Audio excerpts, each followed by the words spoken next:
শেখ হাসিনার এই জন্মদিনের বড় একটি উপহার হয়ে উঠেছে ডক্টর ইউনূসকে নিউ ইয়র্কের মাটিতে চরমভাবে তিরস্কার করার মধ্য দিয়ে।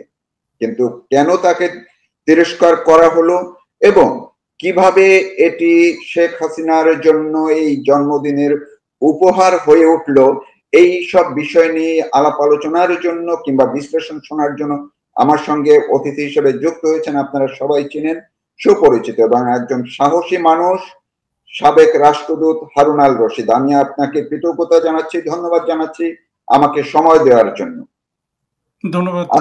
আমাকে শুনছেন, আমি যে কথাটি বললাম যে শেখ হাসিনার জন্মদিন এটি উপহার হিসেবে তার অনুসারী নেতা কর্মীরা এবং মুক্তিযুদ্ধের পক্ষের মানুষ তাকে উপহার দিয়েছে ডক্টর ইউনূসকে তিরস্কারের মধ্য দিয়ে। আপনি কি বলবেন, কিভাবে শুরু করবেন?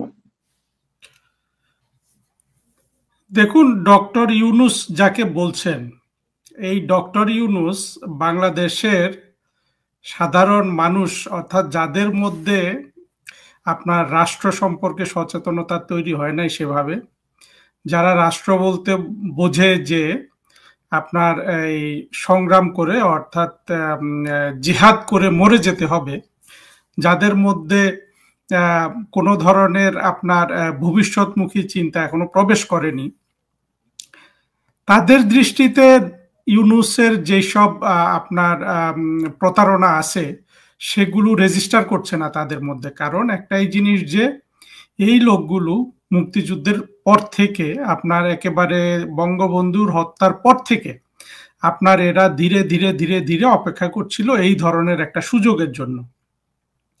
সেই সুযোগটা তারা পেয়েছে এবং ডক্টর ইউনূসের মাধ্যমে, এবং এটা তাদের জন্য একটা অপূর্ব সুযোগ। অর্থাৎ এই ধরনের একটা লোককে তো নাও পেতে পারতো, তাই না? যেখানে ডক্টর ইউনূস আজকে বসে আছে, সেই জায়গায় ধরুন ইউনূস যদি না থাকতো, কে যেত? আমাদের চিন্তা অনুযায়ী অন্য কেউ যেত, বা আছে 2-4 জন হয়তো বা। কিন্তু ইউনূস যাওয়াতে ওদের যে সুবিধাটা হয়ে গেছে সেটা হলো যে সারা বিশ্বকে ওরা কিছুদিন ধোঁকা দিয়ে পার পেয়ে গেছে। কিন্তু আপনি যদি চিন্তা করে দেখেন, এই গত 1.25 বছরে ইউনূসের জামানায় যেইভাবে বাংলাদেশের সর্বক্ষেত্রে জঙ্গিরা জানান দিচ্ছে, এবং সর্বশেষ তারা কি করছে, তারা মরাল পলিসিং করছে। আপনারা দেখেছেন কি পরিমাণ হায়নার মতো, মানে একটা ভীত সন্ত্রস্ত, হ্যাঁ, একটা বৃদ্ধ মানুষকে আপনার তারা রাস্তার মধ্যে টেনে নিয়ে তার চুল কেটে দিচ্ছে। এই যে একটা বাংলাদেশ ইউনূস সৃষ্টি করলো, এটা তো গত আপনার 21 শতাব্দীতে কোনো জায়গায় এই ধরনের রাষ্ট্র কায়েমের কথা কেউ চিন্তা করেনি। আপনি হয়তো, আমি বারবার ওই জায়গাটায় যেতে চাই না, যে আফগানিস্তান সম্পর্কে সারা বিশ্বের একটা স্পষ্ট ধারণা আছে সেখানে কি হচ্ছে না হচ্ছে। দেখুন, এই আফগানিস্তান, সোমালিয়া, এই 2টা দেশ বাদ দিলে সারা পৃথিবীর আর কোথাও আপনি এই 21 শতাব্দীতে, এমনকি 20 শতাব্দীতেও এই ধরনের আপনার একেবারে পুরোপুরি একটা মাৎসায়ন, একটা জঙ্গলের আইন কায়েম করা, হ্যাঁ, একটা অসভ্যতা, বর্বরতা চূড়ান্ত পর্যায়ে চলে যাওয়া, হ্যাঁ, যেখানে আপনার নারীর কোনো সম্মান নাই, বৃদ্ধ মানুষের কোনো সম্মান নাই, যেখানে আপনার ছাত্রদের, অর্থাৎ ইয়াং জেনারেশনের কোনো পড়াশোনার বালাই নাই, তাদের জ্ঞান অর্জনের কোনো আর কাজ, মানে কোনো ধরনের সুযোগ সুবিধা রাখা হয় নাই, আর সাথে তো আছে আপনার রাস্তায় মানুষ মেরে ফেলা। এই যে সুযোগটা তারা পেয়েছে, এই জায়গায় আপনার এই জায়গা থেকে আমাদেরকে ইউনূসের বিষয়টাকে দেখতে হবে। তো সেইখান থেকে আপনি আরো একটা জিনিস দেখেন, সে যা যা করছে, আপনি সর্বশেষ যেটা আমি নিশ্চয় আপনি নিউ ইয়র্কের কথা হয়তো বলতে চাইবেন, আমি তার আপনার প্রশ্নের আগে একটা জিনিস একটু বলে রাখি। দেখুন, ইউনূস যেভাবে নিউ ইয়র্ক যায়, 2 বার গেল, তো এই যে নিউ ইয়র্ক বলতে আমি বলছি জাতিসংঘের অধিবেশনে, তারপরে সে যেভাবে 10, 12টা, 13টা অনেকগুলা বিদেশ সফর করেছে, আপনার প্রত্যেকটা জায়গায় তাকে যে ফিলটা দেয়া হয়েছে, সে একটা ডাকাত, সে অবৈধভাবে একটা রাষ্ট্র ক্ষমতা দখল করেছে, জঙ্গিদের সর্দার হয়ে, সবাই তাকে এই ফিলটা দিয়েছে। আমি কোনো জায়গায় ইউনূসকে কোথাও ইউনূস আগে যে সম্মানটা পেত একজন নোবেল লরেট হিসাবে, সেই সম্মান এই তার 10-12টা ভিজিটের কোথাও আমি দেখিনি। আপনি দেখাতে পারবেন না সর্বশেষ নিউ ইয়র্কে কোনো একটা ডিগনিফাইড নেতার সাথে সে বৈঠক করছে, হ্যাঁ কিছু করছে। বৈঠক তো আসলে ওইখানে হয় না, ওই বৈঠকগুলোর কোনো গুরুত্বও নাই, কিন্তু কেউ যদি আপনার সাথে একটু বসে হ্যান্ডশেক করে, এগুলোতে আপনার এক ধরনের একটা আপনি একটা একটা একটা ফিল দিলেন মানুষকে যে না আপনাকে একটা মর্যাদা দিচ্ছে। সেখানে কি করলো, এক দক্ষিণ কোরিয়ার বোধহয় প্রাক্তন পররাষ্ট্রমন্ত্রী বা কে একজন সেখানে নিয়ে গেছে জঙ্গিকে, জঙ্গি আক্তারকে, সেই জঙ্গি আক্তারের ওই ওই ইয়েটাও আপনি দেখেছেন। অর্থাৎ সারা বিশ্বকে আমরা যে বলে আসি বাংলাদেশে জঙ্গি উত্থান হয়েছে, এটা আর আমাদের বলার দরকার নাই, ইউনূস নিজেই সেটা এখন ডেমনস্ট্রেট করছে। তারপরে আরেকটা জিনিস দেখবেন যে এখানে যে জিনিসটা আমি সবাইকে বলতে চাই, যে দেখুন ইউনূসের যে নোবেল পাওয়ার যে বিষয়টা এবং ইউনূসের যে সারা পৃথিবী যুগে গণসংযোগ করে যে সে নোবেলটা পাইল, এইটার সাথে এটার একটা মিল কি জানেন?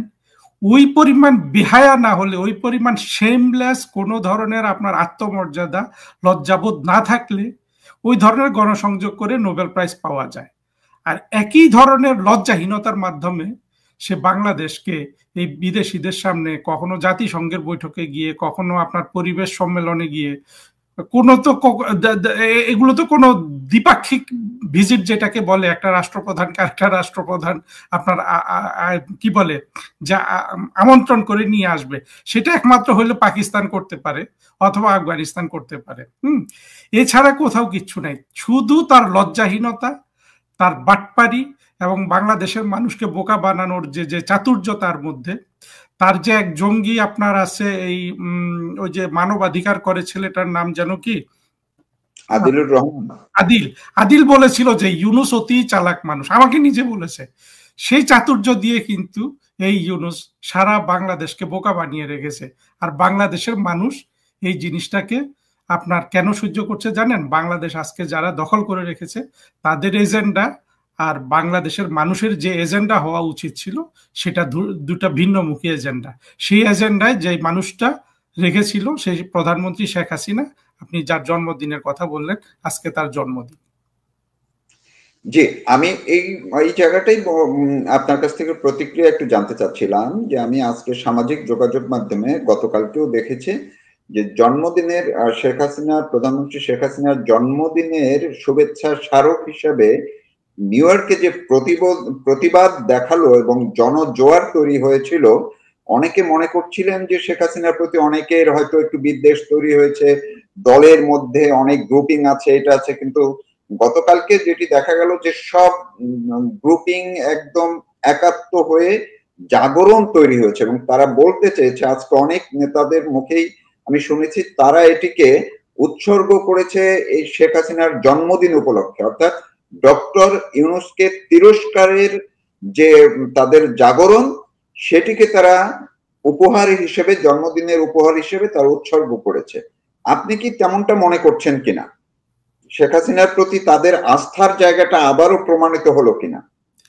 দেখুন, শেখ হাসিনার যে ওনার যে রাজনৈতিক দল, সে রাজনৈতিক দলে ওনাকে সবাই ভালোবাসে, সবাই সম্মান করে, সবাই মানে, কিন্তু সবাই সমানভাবে দলটাতে এখন কন্ট্রিবিউট করছে না। বিশেষ করে প্রধানমন্ত্রী শেখ হাসিনা যেই যাদেরকে নেতৃত্ব স্থানে নিয়ে গিয়েছিলেন, অর্থাৎ যাদের হাতে এই দলটার মানে দলটা চালানো এবং সরকার চালানোর নেতৃত্বভার দিয়েছিলেন, তাদের সম্পর্কে সবচেয়ে পজিটিভলি যে কথাটা বলতে হবে যে তাদের একটা বড় আপনার পরাজয় তাদের মেনে নিতে হবে। অর্থাৎ পরাজয় বলতে ব্যর্থতা, সেটা হলো গত বছর জুলাই আগস্টে যে জঙ্গি হামলা হলো, তারা কিন্তু সেটা থামাতে পারেননি।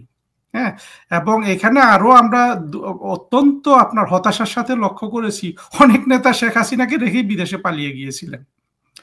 তো এইটা কিন্তু একটা বড় ধরনের বিষয় আমাদের খেয়ালে রাখতে হবে। আপনি দেখবেন যারা আদর্শের দিক থেকে বাংলাদেশের মুক্তিযুদ্ধের নিকটে আছে, যেমন ধরুন ওনার দলের মানুষও না, সে হাসানুল হক ইনু, রাশেদ খান মেনন, এই লোকগুলো কিন্তু পালায়নি, তাই না? পালিয়ে গেছে যারা ওনার জন্য জীবন দিয়ে দেওয়ার কথা ছিল, তারা কিন্তু পালিয়ে গেছে। এবং যদি আমি মনে করি প্রধানমন্ত্রী বাংলাদেশে থাকা অবস্থায় যে ব্যক্তি বিদেশে গেছে, এবং সেটা প্রধানমন্ত্রী সানন্দে রাজি হবেন এটা মনে করার কোনো কারণ নাই। এই লোকগুলার আসলে আর বাংলাদেশের রাজনীতিতে তাদের কোনো ধরনের আসলে ভূমিকা রাখার সুযোগ নেই।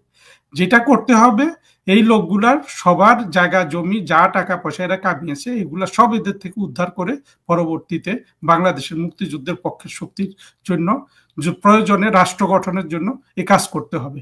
কারণ হলো এইটাও আমরা শুধু ইউনূসের দিকে দোষটা দেখব, জঙ্গিদের দোষটা দেখব, কিন্তু অভ্যন্তরীণ ব্যর্থতাটাকেও সমানভাবে দেখতে হবে। এটা কেন বললাম জানেন? আপনি যেটা বললেন যে সবাই, আমি মনে করি যে ওই নেতাগুলোর আসলে আর কোনো রিলেভেন্স নাই, প্রাসঙ্গিকতা নাই। তারা পরাজয় মেনে বা ভয়ে অর্থ বা যা কিছু তারা জাগতিক অর্জন করেছে সেগুলো ভোগ বিলাস, নিজের জীবনের মূল্য তাদের কাছে গুরুত্বপূর্ণ হয়ে গেছে। এই জন্য তারা দলের নেতাকে আপনার বিপদের মুখে রেখে বিদেশে পালিয়ে গেছে।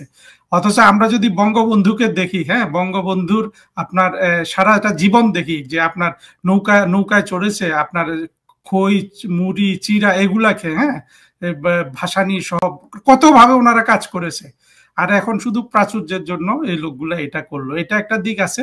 তবে যে জায়গাটা আমি আসতে চাই, যেটা আমাদের জন্য সবচেয়ে আশার বাণী, আওয়ামী লীগের এই টায়ারটা ছাড়া যাদের হাতে তিনি রাষ্ট্র ক্ষমতা বা দলের ক্ষমতা অর্পণ করেছিলেন, ডিস্ট্রিবিউশন করেছিলেন, তাদের মধ্যে ব্যাপক হারে যেমন ব্যর্থতা আছে, কিন্তু তার নিচে যাদেরকে আমরা তৃণমূল বলতে পারি, এই লোকগুলোকে আমি গত 1 বছর বা মনে করেন যে 15-16 মাস দেখছি, এরাই কিন্তু সবকিছু ডেডিকেট করছে। এরা নেত্রীকে সবকিছুর উপর ভালোবাসে, নেত্রীর কোনো ভুল থাকলেও সেটাকে তারা ভুল হিসাবে দেখে না, এবং প্রধানমন্ত্রী শেখ হাসিনার জন্য এরা সবাই মরে যেতে প্রস্তুত। এবং এরাই কিন্তু, এদেরকে কিন্তু জঙ্গিরা পেয়েছে, টার্গেট করেছে, মেরেছে, মামলা দিয়েছে, বাণিজ্য আপনার এদের মাকে মেরেছে, বাবাকে মেরেছে, এদেরকে মব করে মেরেছে, সব কিন্তু আওয়ামী লীগের এই ডেডিকেটেড কর্মীগুলো। এবং এদের মধ্যে কিন্তু আদর্শেরও কোনো বিচ্যুতি নেই। এরা কিন্তু আওয়ামী লীগের পেছনে, বিশেষ করে প্রধানমন্ত্রী শেখ হাসিনার পেছনে ঐক্যবদ্ধ আছে, এবং তাদের থেকেই আমরা যা কিছু এখন আশা করতে পারি। এবং আপনি যেটা বললেন নিউ ইয়র্কের যেটার অংশ, সেখানে আমি মনে করি যে আরেকটু ভালো করার সুযোগ ছিল। কারণ আমি একটা ফেসবুকে বলেছিলাম যে ইউনূস যে একজন জঙ্গি নেতা, হ্যাঁ, সেটা প্রমাণ করার জন্য তাদের ভালো ভালো ব্যানার বানানো উচিত ছিল। যাই হোক, যা হয়েছে, ভবিষ্যতে হয়তো করবে। কারণ হলো যে ভালো বুদ্ধি নিতেও কিন্তু একটু ভালো বিবেচনা সম্পন্ন আসলে মাথা থাকতে হয়। তারপরেও আমি যেটা দেখতে পারি যে প্রধানমন্ত্রী শেখ হাসিনার পেছনে আওয়ামী লীগ একেবারে ঐক্যবদ্ধ। যারা ব্যর্থ হয়ে গেছে, ব্যর্থতা দেখিয়েছে, যারা ভয়ে পালিয়ে গেছে, সেই মানুষগুলো হলো এখন হয়তো এক ধরনের আগামীতে রাষ্ট্র গঠনের জন্য এক ধরনের বাধা কিনা, সেই জায়গাটাই কিন্তু খেয়াল করে দেখতে হবে। জি, এই ক্ষেত্রে আপনি বললেন যে দলের ভিতরের অর্থাৎ নেতাদের একাংশের যে অবস্থা বা 5ই আগস্টের আগে দিকেও আপনি ইঙ্গিত করেছেন। আর শেখ হাসিনা বা প্রধানমন্ত্রী হিসেবে দায়িত্ব পালনকালে কিংবা আগে পরে অনেকে দলের মধ্যেও সুযোগ পেলেই তার কিছু সমালোচনাও করে। এমনকি তার সঙ্গে যারা বা বাইরে যারা আছেন বা মুক্তিযুদ্ধের পক্ষেরও কেউ কেউ সমালোচনা করার চেষ্টা করেন। আপনি মনে করেন যে আসলে কি বিষয়গুলোকে সমালোচনায় রাখা উচিত স্বয়ং শেখ হাসিনার ক্ষেত্রে? শেখ হাসিনার ক্ষেত্রে সমালোচনা করতে গেলে আমাদের খুব সাবধান হওয়া উচিত। প্রথম কথা হলো, দেখুন, শেখ হাসিনা বাংলাদেশে যা যা করেছেন, বাংলাদেশের যা যা করার দরকার ছিল, সেই জিনিসগুলো আমরা যদি একটু হিসাব করে দেখি, ধরুন এই যে ভারতের কাছে দেশ বিক্রি, আমি আপনার শো অনেক জায়গায় বলেছি, এই যে পুরো একটা মিথ্যা কথা তারা বলতো, সেটা তো এখনো বলে যাচ্ছে, তাই না? এগুলার বিরুদ্ধে আমরা অনেক মানুষকে সচেতন করতে পেরেছি, অনেক মানুষকে আমরা সচেতন করতে পারি নাই। কিন্তু দেখেন, ভারতের সাথে বাংলাদেশের কিছু বড় বড় দ্বিপাক্ষিক সমস্যা ছিল। একটা ছিল যেমন আপনার ওই যে পদ্মা নদীর পানি বন্টন, তারপরে ছিল বাংলাদেশ ভারত সীমান্ত সমস্যা আপনার সমাধান করা, তারপরে আরো ছিল যে এটা ঠিক ভারত বাংলাদেশ সমস্যা না, বাংলাদেশের পার্বত্য চট্টগ্রামের যে আপনার আমাদের পাহাড়ি জনগোষ্ঠীর যে সমস্যা, সেগুলো আপনি এইভাবে যদি একের পর এক দেখেন, বাংলাদেশের প্রতিটা বড় সমস্যা প্রধানমন্ত্রী শেখ হাসিনা সমাধান করেছেন। এবং আপনি যদি প্রেসিডেন্ট জিয়াউর রহমান থেকে শুরু করে আজ পর্যন্ত ইউনূস পর্যন্ত দেখেন, প্রধানমন্ত্রী শেখ হাসিনার বড় বড় কাজগুলার সমান কাজ একটা কাজও কিন্তু কারো কারো উদাহরণে নাই। আমি এক জায়গায় বলেছিলাম যে ওই পরে আমি খুঁজে যেটা পেলাম যে একটা কাজ ছিল যে ওই যে 3 বিঘা করিডোরটা যে লিজ নেওয়া, সেখানে অনেক মানে সমস্যা আছে, বাট মোটা দাগে যেটা, এটা প্রধানমন্ত্রী খালেদা জিয়ার সময় হয়েছিল। কিন্তু এটা ব্যাকগ্রাউন্ডের স্টোরিটা কি জানেন? এটাও কিন্তু প্রধানমন্ত্রী শেখ হাসিনা অনেক আগে থেকে প্রধানমন্ত্রী, অর্থাৎ ভারতীয় প্রধানমন্ত্রী রাজীব গান্ধী এবং পশ্চিমবঙ্গের প্রধানমন্ত্রী, তখন রাজীব গান্ধী যখন বেঁচে ছিলেন, এবং পশ্চিমবঙ্গের প্রধানমন্ত্রী জ্যোতি বসু, এদের সাথে আলোচনা করে ওই জিনিসটাকে এগিয়ে রেখেছিলেন, এবং প্রধানমন্ত্রী শেখ হাসিনা ওটা শুধু ফর্মালাইজ, প্রধানমন্ত্রী খালেদা জিয়া ওটা শুধু ফর্মালাইজ করেছিলেন। তবু এটা যদি প্রধানমন্ত্রী খালেদা জিয়ার হাতে যেহেতু হয়েছে একটা দ্বিপাক্ষিক সমস্যার সমাধান, এইটা বাদ দিলে এরশাদ বলুন, জিয়াউর রহমান বলুন, খালেদা জিয়া বলুন, যারা দীর্ঘমেয়াদে রাষ্ট্র শাসন করেছে, তাদের বৈদেশিক নীতিতে বলুন, অভ্যন্তরীণ নীতিতে বলুন, রুটিন কাজের সাফল্য ছাড়া, রুটিন বলতে কি, কর্মচারীর বেতন দেয়া, আপনার কোথাও রাস্তাঘাট একটু ভেঙে গেলে সেটা মেরামত করা, হ্যাঁ, বিদ্যুৎ না আসলে বিদ্যুতের মেরামত, বিদ্যুৎ উৎপাদন করা না, মানে ম্যানেজমেন্ট করা, এই রুটিন কাজগুলা ছাড়া এরশাদের, জিয়াউর রহমানের এবং আপনার খালেদা জিয়ার আপনি কোনো সাফল্য দেখাতে পারবেন না। অনেক অনেক অনেক অনেক কথা বলে, কিন্তু সত্যিকার অর্থে এদের কিন্তু কোনো সাফল্য নাই। প্রতিটা গ্রাউন্ড ব্রেকিং, প্রতিটা আপনার যেটাকে বলে ট্রাবল শুটিং, হ্যাঁ, এই ধরনের প্রতিটা কাজে একমাত্র দক্ষতা, পারঙ্গমতা দেখিয়েছেন প্রধানমন্ত্রী শেখ হাসিনা। তার সাথে বাংলাদেশকে যে একটা আপনার মানে ভবিষ্যৎমুখী একটা একটা অর্থনৈতিকভাবে সমৃদ্ধিশালী রাষ্ট্র হিসাবে গঠন করতে হবে, সেটা যে বাংলাদেশকে করা সম্ভব, এই সম্ভাবনাটুকু কিন্তু দেখিয়েছেন প্রধানমন্ত্রী শেখ হাসিনা। আপনি দেখুন, এত এত বড় মানে এত বড় জনসংখ্যার একটা দেশ, এইটাকে কিন্তু উনি আপনার একটা লিস্ট ডেভেলপ কান্ট্রি, অর্থাৎ স্বল্পোন্নত দেশ থেকে একটা আপনার ডেভেলপিং কান্ট্রি, উন্নয়নশীল দেশে উনি পরিণত করেছিলেন। সেটা এমনকি ওনার যে ভিশন 2021 ছিল, এইটাও আপনার উনি 21-এর আগে 19 সাল থেকে কিন্তু বাংলাদেশ আপনার মধ্যমায়ের দেশে পরিণত হয়েছে। বাংলাদেশের জিডিপি বেড়েছে, পার ক্যাপিটা অর্থাৎ মাথা পিছু আয় বেড়েছিল 2-3 ভাগ, মানে এটা অনেক বেড়ে গিয়েছিল, যেগুলো আমি হিসাবগুলা দিতে চাই না, মানুষ এগুলা জানে। এইটা একটা জিনিস। তারপর আরো কিছু জিনিস শেখ হাসিনা ইন্ট্রোডিউস করেছিলেন, এগুলো বাংলাদেশের কোনো ধরনের সরকার প্রধানের মাথায়ও কখনো আসে নাই। একটা ছিল ভিশন 2041, যেটা করার, সেইখানে তিনি 2041 সালের মধ্যে বাংলাদেশকে একটি একেবারে আপনার উন্নত দেশ, অর্থাৎ শিল্পোন্নত দেশের কাতারে নেওয়ার যে পরিকল্পনা, এবং সেই জন্য যে যে কাজগুলা করা দরকার সেগুলা উনি শুরু করেছিলেন। তারপর আরেকটা কাজ আছে ওনার, যে ডেল্টা 2100, অর্থাৎ বাংলাদেশের যে দক্ষিণাঞ্চল যে সমুদ্রের মধ্যে ডুবে যাওয়ার একটা সম্ভাবনা আছে বিভিন্নভাবে, অর্থাৎ আপনার সমুদ্রের উচ্চতা, পানির উচ্চতা বেড়ে গিয়ে, এইটার এগেনস্টে আপনার দক্ষিণাঞ্চলকে কিভাবে ম্যানেজ করতে হবে, নেদারল্যান্ডের আপনার অভিজ্ঞতা কাজে লাগিয়ে উনি সেই আপনার ডেল্টা 2001 অর্থাৎ 2100 প্ল্যানও উনি করেছিলেন, অর্থাৎ 100 বছরের একটা পরিকল্পনা। প্রতিটা জিনিস যুগান্তকারী চিন্তা, প্রতিটা জিনিস আপনার একজন রাষ্ট্রনায়কের আপনার ভিশনারি পদক্ষেপ, প্রত্যেকটা, হ্যাঁ, ছোট থেকে বড় সবগুলা কাজে কিন্তু প্রধানমন্ত্রী শেখ হাসিনার যেই আপনার অর্জন, যেই আপনার ওনার যে ভীষণ এবং মানুষের যে মানে একজন নেতার যে সাহস দরকার, বাংলাদেশের মতো আপনার এত ধরনের সমস্যা সংকুল, জঙ্গি অধ্যুষিত, আপনার স্বাধীনতা বিরোধী অধ্যুষিত এবং দরিদ্র অধ্যুষিত একটা দেশকে আপনার টেনে তোলার জন্য যেই ধরনের সাহস, যেই ধরনের আত্মবিশ্বাস, যে ধরনের দেশের প্রতি ভালোবাসা, গরিব মানুষের প্রতি ভালোবাসা, মোটা দাগে জনগণের প্রতি ভালোবাসা থাকা দরকার, প্রত্যেকটা ক্ষেত্রে কিন্তু শেখ হাসিনা সাফল্য দেখিয়েছেন। এই রকম সাফল্য এতগুলো বিপদের মধ্যে, এতগুলো সাফল্যের সমষ্টি বিশ্ব নেতাদের খুব কম আছে, আমি কিন্তু খুঁজেও পাবো না। আমরা যদি চিন্তা করি, আমরা দেখেছি জওহরলাল নেহরু ভারতকে আপনার সেই শাসন করেছেন, তারপরে ইন্দিরা গান্ধীর মতো বড় বড় রাষ্ট্রনেতারা ভারত শাসন করেছেন, কিন্তু ভারতের অর্থনৈতিক মুক্তি আসা শুরু হয়েছে প্রায় 40-50 বছর পরে। হ্যাঁ, শেখ হাসিনা সেটা 15 বছরে করে দেখিয়েছেন। আপনি আরো যে কোনো জায়গায় যান না কেন, শেখ হাসিনার এই সাফল্যগুলো আপনি বাংলাদেশ এবং ইতিহাস হয়ে থাকবে।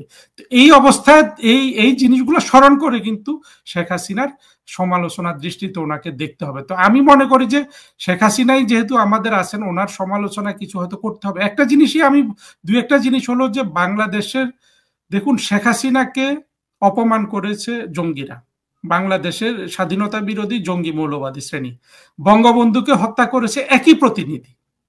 কিন্তু শেখ হাসিনা এই জায়গাটায় হয়তো উনি ফোকাস দেন নাই ব্যস্ততার কারণে, যে এদেরকে কার্যকরভাবে কিভাবে মোকাবেলা করতে হবে, তার জন্য কি ধরনের আপনার জ্ঞান উৎপাদন করতে হবে, তার জন্য কি ধরনের মানে জঙ্গিরা যে মানুষকে শুধু ধর্মটা দিয়ে মানে ধর্মের মধ্যে আবদ্ধ করে রাখে এবং তাকে ভেস্তে যাওয়ার যেসব আপনার পথ দেখিয়ে দেয়, এটার যে বিকল্প ভাবেও ধর্মকে মানে এটার যে একটা বিকল্প রাস্তা, মানুষ যে ভেস্তে যাওয়ার জন্য একটা বিকল্প রাস্তার মানে আওয়ামী লীগ বলুন, রাষ্ট্র বলুন, মুক্তিযুদ্ধের পক্ষের শক্তি থেকে বলুন পাওয়া দরকার, সেই জায়গায় এই কতগুলা জিনিস, এগুলো হয়তো তখন মাথায় আসাও সম্ভব ছিল না, এখন আমরা বিপদে পড়ে এগুলো দেখছি।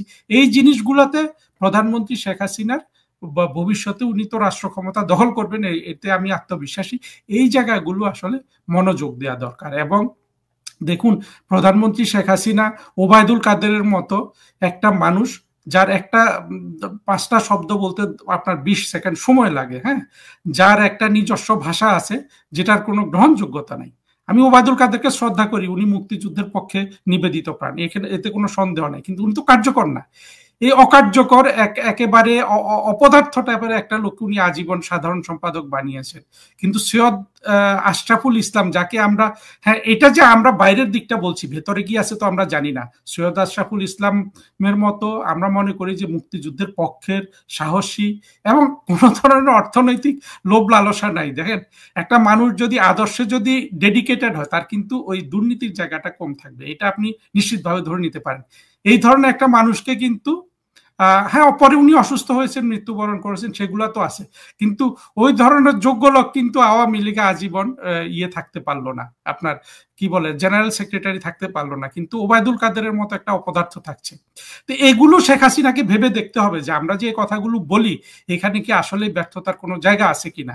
কিন্তু প্রধানমন্ত্রী শেখ হাসিনার লিগেসি এইসব ছোটখাটো ব্যর্থতা দিয়ে নিরূপিত হবে না। আমি আগে যে কথাগুলো বললাম, যে এই ধরনের একটা দেশ যেটাকে টেনে তোলা সবাই প্রায় অসম্ভব বলতো, যেটাকে আপনার মার্কিন যুক্তরাষ্ট্র থেকে বলা হয়েছিল যে এটা একটা তলাবিহীন ঝুড়ি, সেই একটা রাষ্ট্রে উনি মিরাকল ঘটিয়েছেন, নিজের সাহস দিয়ে, আত্মবিশ্বাস দিয়ে, দেশপ্রেম দিয়ে।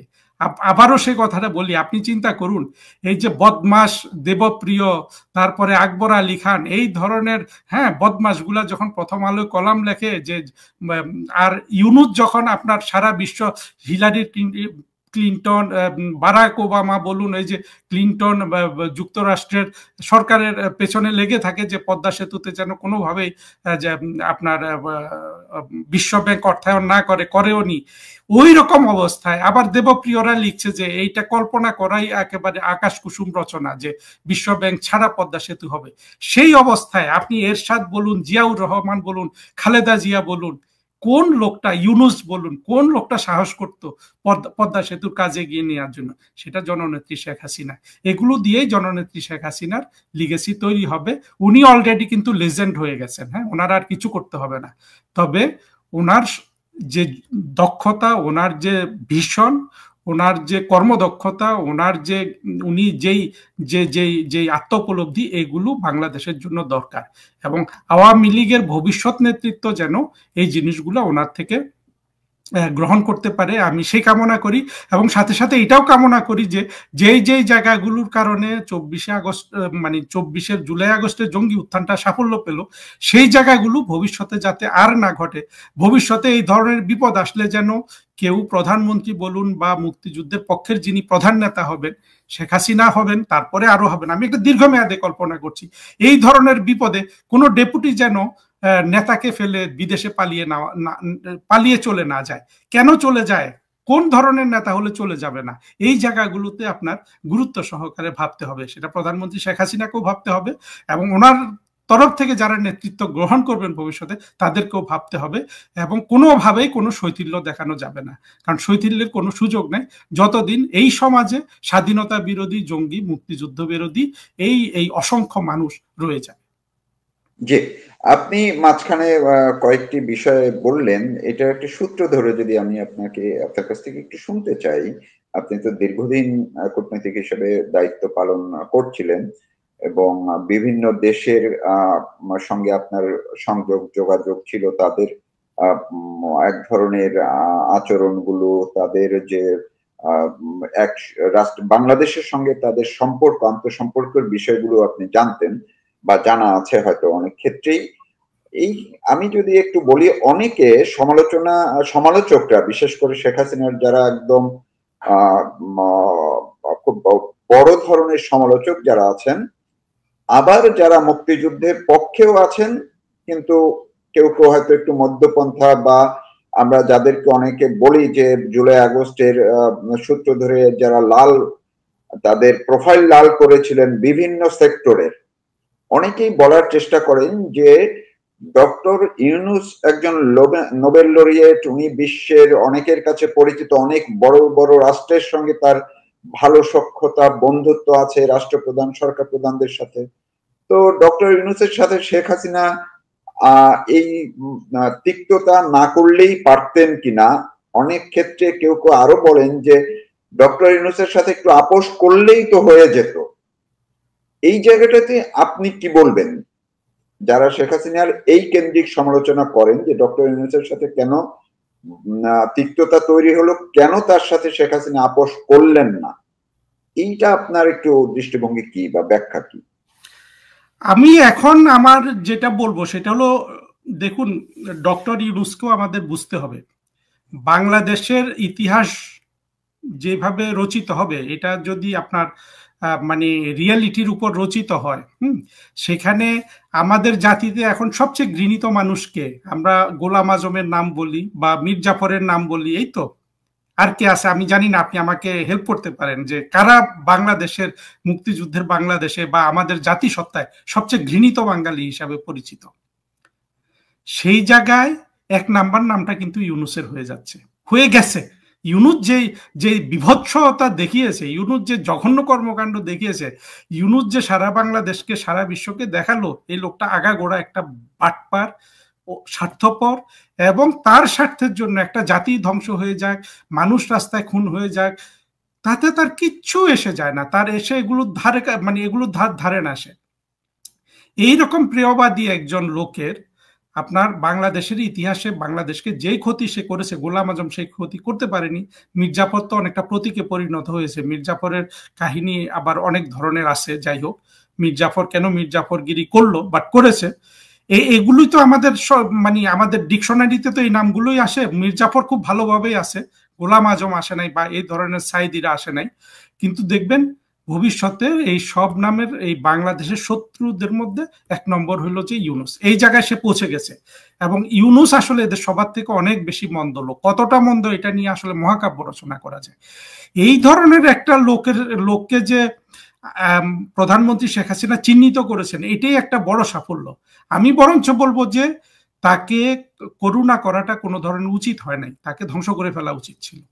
যেটা আসলে করা হয় নাই, যেটা না করার জন্য নানান ধরনের চাপ ছিল। একেবারে তাকে জামাই আদরে সব সুযোগ সুবিধা দেওয়া হয়েছে। সে তো বাংলাদেশের সবচেয়ে বড় মানি লন্ডারার, সবচেয়ে বড় দুর্নীতিবাজ, তাই না? বাংলাদেশের মানুষ দুর্নীতির বিরুদ্ধে চিন্তা করে, কথা বলে, শুধু আওয়ামী লীগের লোকের দুর্নীতি দেখে। যে 40-50 বছর, বিশেষ করে নোবেল প্রাইজ পাওয়ার পর থেকে ইউনূস যে বাংলাদেশের গ্রামীণ ব্যাংক, গ্রামীণ যে টেলিকম, এগুলো হাতে পাওয়ার পর থেকে সব টাকা যে সে বিদেশে পাচার করতেছে, লন্ডারিং করছে, এটা নিয়ে কিন্তু বাংলাদেশের জঙ্গি প্রিয় মানুষের কিন্তু কোনো মাথা ব্যথা নেই। হ্যাঁ, এই ধরনের একটা খারাপ লোককে তাকে তার আপনার উপযুক্ত তার বিচার করা উচিত ছিল, এবং বিচারে তাকে, তবে তখন সে বাস্তবতায় সেটা সম্ভব হতো কিনা সেটার একটা বিবেচনার বিষয় আছে। তবে আমি বলবো যে এখানে বড় জোর প্রধানমন্ত্রী শেখ হাসিনা চূড়ান্তভাবে আপনার সত্য প্রমাণিত হয়েছেন। আমরা বাকি সবাই, আমরা যারা এই ধরনের কথাবার্তা আমাদের অনুভূতিতে ছিল, সেখানে আমরা মিথ্যা প্রমাণিত হয়েছি। কিন্তু যে জিনিসটা আসলে দেখা দরকার, বাংলাদেশকে এই সব জায়গায় এই ধরনের শত্রুর মোকাবেলা করতে হলে মুক্তিযুদ্ধের পক্ষের শক্তিকে, অর্থাৎ শেখ হাসিনার নেতৃত্বে যে শক্তিটা এখনো আছে, তাদের যে ধরনের আপনার মেধা প্রজ্ঞা চিন্তা উৎপাদন করা দরকার, সেই জায়গাটায় আমি বরঞ্চ বলবো যে একটা শৈথিল্য আছে, সেই জায়গাটায় আমাদের মনোযোগ দেওয়া দরকার। জি, আমরা একদম শেষ পর্যায়ে এসেছি। আরেকটি ছোট্ট প্রশ্ন একটু আপনার কাছ থেকে উত্তরটি শুনে বা বিশ্লেষণটি শুনে শেষ করব। যে ডক্টর ইউনূস উনি আমেরিকার প্রেসিডেন্ট ট্রাম্পের সঙ্গে একটি ছবি ভাইরাল হয়েছে এবং বলা হচ্ছে, এক পক্ষ বলছে যে এই ছবিটি ভুয়া, অর্থাৎ রেপ্লিকার সাথে ছবি তোলা হয়েছে বা এডিট করে সেটি মিডিয়া উইং থেকে ছাড়া হয়েছে। আবার মিডিয়া উইং বলছে যে না, এটি ৩-৪ দিন পরে দেওয়া হতো বা কিছু একটা। তো এই যে ধোঁয়াশা, আপনি কি মনে করেন, আপনি তো এই জায়গাগুলো জানেন, আমেরিকা এর আগে কি করেছে?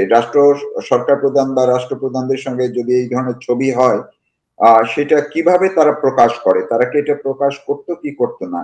আবার ডোনাল্ড ট্রাম্পের আঙ্গুল একইভাবে দেখা যাচ্ছে, যেটি ধরে অনেক ধরনের ট্রল করা হচ্ছে, বিশ্লেষণ করা হচ্ছে এবং মিথ্যা বা সাজানো একটি এডিট করা বলে প্রমাণ করার চেষ্টা করছে। আপনি এই ক্ষেত্রে কোনো কিছু পরিষ্কার করতে পারেন কিনা?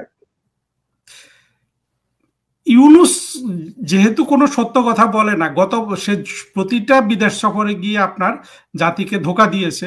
আপনার বিলাতে গিয়ে বসেছিল, আপনি দেখেছেন কিভাবে সে অপমানিত হয়েছে। নিউ ইয়র্কে সে এখন অপমানিত হচ্ছে। তার তো আসলে লজ্জা নাই। গত বছরও কিন্তু সে বাইডেনের সাথে বৈঠক করেছে বলে মিথ্যা প্রচার করেছে। আসলে বাইডেনের সাথে সে একটা ছবি তুলেছিল শুধু বারান্দায়, এবং যুক্তরাষ্ট্রের প্রেসিডেন্টের সাথে একটা ছবি তোলা যায়, কারণ হলো ওই যে যেই আপনার ডিনারের কথা বলা হচ্ছে সেটা সে দেয়, ওইখানে শুধু একটা ছবি তোলে। তবে এই ছবিটা নকল এটাই মনে হচ্ছে, কারণ আমি আজকে ওদের এর আগে যখন প্রধানমন্ত্রী শেখ হাসিনা এই ছবিগুলো তুলতেন, তখন কিন্তু ওই যে ঢাকায় যে যুক্তরাষ্ট্রের যে দূতাবাস আছে, এরা এগুলো সেখানে সোশ্যাল মিডিয়াতে পোস্ট করতো। এবারে কিন্তু ইউনূসের সাথে ট্রাম্পের ছবি আমি ওদের দেখলাম না, কারণ এখন তো যুক্তরাষ্ট্রের যে দূতাবাস সেটাই ইউনূস যুক্তরাষ্ট্রের দূতাবাস আর কয়েকজন সন্ত্রাসী পিনাকি ইলিয়াস মিলে বাংলাদেশ চালাচ্ছে। এই অবস্থায় যদি এই ধরনের একটা ঘটনা ঘটতো, এরা তো অগ্রিম এই ছবি পোস্ট করে দিত। তো দেখা যাক যুক্তরাষ্ট্রের দূতাবাস বা মার্কিন কোনো কর্তৃপক্ষ এই ছবি পোস্ট করে কিনা। তো ছবি এটা যদি তারা পোস্ট না করে, তখন বুঝতে হবে যে পুরাটাই ভুয়া। তবে এমনিতে আপাতত মনে হচ্ছে যে এটা ফটোশপ হোক বা এআই জেনারেটেড হোক, এরা নকল করেছে। আর এরা তো প্রতিটা জিনিসই নকল করে, মিথ্যা কথা বলে, আপনার এটা সেটা চালিয়ে দেয়। আপনার এদের তো কোনো বিশ্বাসযোগ্যতা নাই, কোনো সচেতন মানুষের কাছে এদের বিশ্বাসযোগ্যতা নাই। এদের বিশ্বাসযোগ্যতা হলো যারা ওদেরকে আসলে দেখতে চায় ওই ক্ষমতায়, যাতে ওরা ওই সমাজে আপনার যে অচল অবস্থা এখন সৃষ্টি করেছে, যেই ধরনের জঙ্গি আইন কায়েম করেছে, আপনার যেই ধরনের মব করেছে, এগুলা চালু রাখতে চায়। তাদের কাছে ইউনূস মিথ্যা কথা বললেও যদি সে দেখাতে পারে যে আমি একটা কাজ করেছি, সেটাকেই তারা আসলে বিশ্বাসও করে নিবে, অন্যের কাছে প্রচারও করবে। এখানে ইউনূস এই ছবি, আর তাছাড়া ইউনূস এই ছবি তুললো কি না তুললো, তাতে ইউনূসের মর্যাদা কোনোভাবে বেড়ে যায় না। ইউনূস বাংলাদেশের ইতিহাসে আপনার সবচেয়ে ঘৃণিত মানুষ হিসাবেই সে লিখিত থাকবে, কারণ ইউনূস হচ্ছে খারাপ হতে পারে এমন কিছু আমরা কল্পনা করতে পারছি না। আর একটু এই যে নিউ ইয়র্কে যে প্রতিবাদ হলো এবং বিক্ষোভ যেভাবে হলো, ডিম ছোড়া থেকে শুরু করে বিশেষ করে গতকালকে যেই বিক্ষোভ হলো জাতিসংঘের সামনে, আপনার অভিজ্ঞতা কি বলে এই ধরনের বিক্ষোভের কোনো মানে ফলপ্রসূ কোনো প্রভাব আছে কিনা, সেটি জাতিসংঘের উপরে কিংবা আমেরিকান সরকারের উপরে বা দেশের ক্ষেত্রে? ছোট্ট করে যদি একটু বলেন। দেখুন, সবকিছুরই তো একটা কিছু আপনার রেজাল্ট থাকে, অর্জন থাকে, সেই হিসাবে আছে। কিন্তু তারা যেভাবে করছে এইভাবে না করে একটু ভিন্নভাবে করলে অর্জনটা অনেক বড় হতো আর কি। তারা তো ইম্প্যাক্টফুল করতে পারছে না। যেটা করছে তারা এখানে শেখ হাসিনা স্লোগান দিচ্ছে, বঙ্গবন্ধু স্লোগান দিচ্ছে, এইগুলো তো আসলে আপনার তো ইম্প্যাক্টটা ফেলতে হবে বিদেশিদের উপর, তাই না? বিদেশি মিডিয়া বলুন, বিদেশি তারপরে মার্কিন নাগরিক বা আন্তর্জাতিক সংস্থাগুলো, সেই জায়গায় ইম্প্যাক্ট করার জন্য যেই ধরনের আপনার চিন্তিত সুচিন্তিত সত্যের মুখোমুখি, মানে সত্য রিফ্লেক্ট করে এমন প্রতিবাদ হওয়া উচিত, সেটার অনুপস্থিতি, সেটা কিন্তু নাই। আর সবাই কষ্ট করছে, কিন্তু রেজাল্টটা হচ্ছে খুব কম আর কি। অর্থাৎ